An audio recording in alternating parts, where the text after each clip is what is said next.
जय राम जी की। श्री वाल्मीकि रामायण किष्किंधा कांड 65वां सर्ग। बारी बारी से बानर वीरों के द्वारा अपनी अपनी गमन शक्ति का वर्णन, जाम्बवान और अंगद की बातचीत तथा जाम्बवान का हनुमान जी को प्रेरित करने के लिए उनके पास जाना।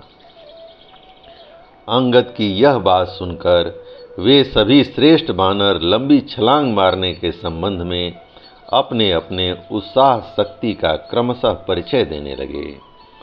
गज, गवाक्ष, गवय, सरभ, गंधमादन, मैंद, द्विविद, सुषेण और जाम्बवान, इन सब ने अपनी अपनी शक्ति का वर्णन किया। इनमें से गज ने कहा, मैं 10 योजन की छलांग मार सकता हूँ। गवाक्ष बोला, मैं 20 योजन तक चला जाऊंगा। इसके बाद वहां सरभ नामक बानर ने उन कपिवरों से कहा, बानरों, मैं 30 योजन तक एक छलांग में चला जाऊंगा। तदंतर कपिवर ऋषभ ने भी उन बानरों से कहा, मैं 40 योजन तक चला जाऊंगा, इसमें संशय नहीं है। तत्पश्चात महातेजस्वी गंधमाद ने उन बानरों से कहा, इसमें संदेह नहीं कि मैं 50 योजन तक एक छलांग में चला जाऊंगा। इसके बाद वहां बानर वीर मैंद उन बानरों से बोले, मैं 60 योजन तक एक छलांग में कूद जाने का उत्साह रखता हूं। तदंतर महातेजस्वी द्विविद बोले, मैं 70 योजन तक चला जाऊंगा, इसमें संदेह नहीं है। इसके बाद धैर्यशाली कपिश्रेष्ठ महातेजस्वी सुषेण बोले, मैं एक छलांग में 80 योजन तक जाने की प्रतिज्ञा करता हूँ। इस प्रकार कहने वाले सब बानरों का सम्मान करके ऋक्षराज जाम्बवन, जो सबसे बूढ़े थे, बोले, पहले युवावस्था में मेरे अंदर भी दूर तक छलांग मारने की कुछ शक्ति थी। यद्यपि अब मैं इस अवस्था को पार कर चुका हूँ, तो भी जिस कार्य के लिए बानर राज सुग्रीव तथा भगवान श्री राम दृढ़ निश्चय कर चुके हैं, उसकी मेरे द्वारा उपेक्षा नहीं की जा सकती। एक समय मेरी जो गति है उसे आप लोग सुने। मैं एक छलांग में 90 योजन तक चला जाऊंगा, इसमें संशय नहीं है। ऐसा कहकर जाम्बवान उन समस्त श्रेष्ठ बानरों से पुनः इस प्रकार बोले, पूर्व काल में मेरे अंदर इतनी दूर तक चलने की शक्ति नहीं थी। पहले राजा बलि के यज्ञ में सर्वव्यापी एवं सबके कारणभूत सनातन भगवान विष्णु जब 3 पग भूमि नापने के लिए अपने पैर बढ़ा रहे थे, उस समय मैंने उनके उस विराट स्वरूप की थोड़े ही समय में परिक्रमा कर ली थी। इस समय तो मैं बूढ़ा हो गया हूँ, अतः छलांग मारने की मेरी शक्ति बहुत कम हो गई है। किंतु युवावस्था में मेरे भीतर वह महान बल था जिसकी कहीं कोई तुलना नहीं है। आजकल तो मुझमें स्वतः चलने की भी उतनी शक्ति नहीं है, परंतु इतनी ही गति से समुद्र लंघन रूप इस वर्तमान कार्य की सिद्धि नहीं हो सकती।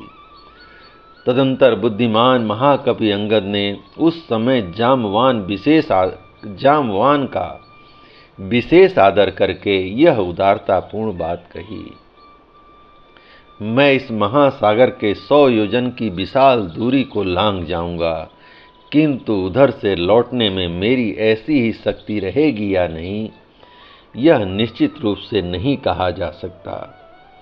तब बातचीत की कला में चतुर जाम्बवान ने कपिश्रेष्ठ अंगद से कहा, ऋक्षों और बानरों में श्रेष्ठ युवराज, तुम्हारी गमन शक्ति से हम लोग भली भांति परिचित हैं। भले ही तुम 1 लाख योजन तक चले जाओ, तथापि तुम सबके स्वामी हो, अतः तुम्हें भेजना हमारे लिए उचित नहीं है। तुम लाखों योजन जाने और वहां से लौटने में समर्थ हो। किंतु तात, बानर शिरोमणे, जो सबको भेजने वाला स्वामी है, वह किस तरह प्रेष्य आज्ञा पालक किसी भी तरह नहीं हो सकता। ये सब लोग तुम्हारे सेवक हैं, तुम इन्हीं में से किसी को भेजो। तुम कलत्र स्त्री की भांति रक्षणी हो, जैसे नारी पति के हृदय की स्वामिनी होती है, उसी प्रकार तुम हमारे स्वामी के पद पर प्रतिष्ठित हो। परंतप स्वामी सेना के लिए कलत्र के समान संरक्षण ही होता है, यही लोक की मान्यता है। शत्रु दमन तात, तुम ही उस कार्य के मूल हो, अतः सदा कलत्र की भांति तुम्हारा पालन करना उचित है।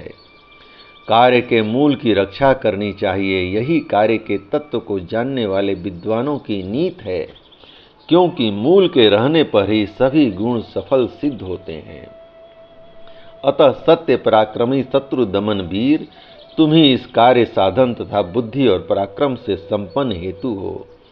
कपि श्रेष्ठ तुम्हारी हमारे गुरु और गुरुपुत्र हो। कपि श्रेष्ठ तुम ही हमारे गुरु और गुरुपुत्र हो। तुम्हारा आश्रय लेकर ही हम सब लोग कार्य साधना में समर्थ हो सकते हैं। जब परम बुद्धिमान जामवान पुरोक्त बातें कह चुके, तब महाकपि बाली कुमार अंगद ने उन्हें इस प्रकार कहा, यदि मैं नहीं जाऊंगा तो दूसरा कोई भी श्रेष्ठ बानर जाने को तैयार नहीं होगा। तब फिर हम लोगों को निश्चित रूप से मरणांत उपवास ही करना चाहिए। बुद्धिमान बानर राज सुग्रीव के आदेश का पालन किए बिना यदि हम लोग किष्किंधा को लौट चले, तो वहां जाकर भी हमें अपने प्राणों की रक्षा का कोई उपाय दिखाई नहीं देता है। वे हम पर कृपा करने और अत्यंत कुपित होकर हमें दंड देने में समर्थ हैं। उनकी आज्ञा का उल्लंघन करके जाने पर हमारा विनाश अवश्यंभावी है। अतः जिस उपाय से सीता दर्शन रूपी कार्य की सिद्धि में कोई रुकावट न पड़े, उसका आप ही विचार करें, क्योंकि आपको सब बातों का अनुभव है। उस समय अंगद के ऐसा कहने पर वीर बानर शिरोमणि जामवान ने उनसे यह उत्तम बात कही, वीर, तुम्हारे इस कार्य में कोई किंचित भी त्रुटि नहीं आने पाएगी। अब मैं ऐसे वीर को प्रेरित कर रहा हूं जो इस कार्य को सिद्ध कर सकेगा। ऐसा कहकर बानरों और भालुओं के वीर युद्धपति जामवान ने बानर सेना के श्रेष्ठ वीर हनुमान जी को ही प्रेरित किया, जो एकांत में जाकर मौज से बैठे हुए थे। उन्हें किसी बात की चिंता नहीं थी। वे दूर तक की छलांग मारने वालों में सबसे श्रेष्ठ थे। जय राम जी की। इस प्रकार श्री वाल्मीकि निर्मित आर्ष रामायण आदि काव्य के किष्किंधा कांड का 65वां सर्ग प्रभु श्री राम की कृपा से पूर्ण हुआ। जय राम जी की।